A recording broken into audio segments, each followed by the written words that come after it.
give me or the audience? Well, first, I'm going to remind you. Rick doesn't do taxes, so give that advice to me. I'll give that advice to you, even though you do Canadian taxes, Jeff. But anyway, Canadian and American.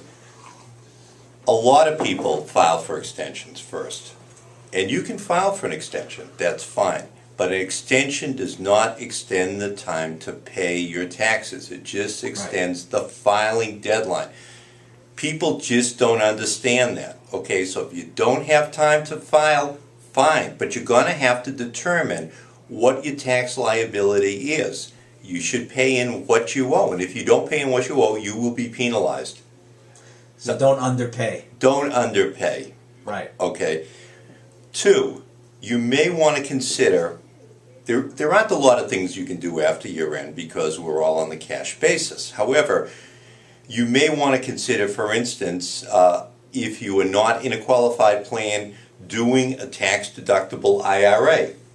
And depending on your age, I know you're young, Rick, but you would do $5,000, but me, since I'm over 50, I could do $6,000. Now the question becomes, based on your income bracket, whether or not you want to do a non-deductible Roth IRA. And Roth IRAs are great in the right situations because, unlike a regular IRA, first, they are not deductible when you take the money out in the form of a distribution, number one. And number two, unlike a regular IRA, there are no required minimum distributions. So you could keep the money in there for future generations if you don't need it.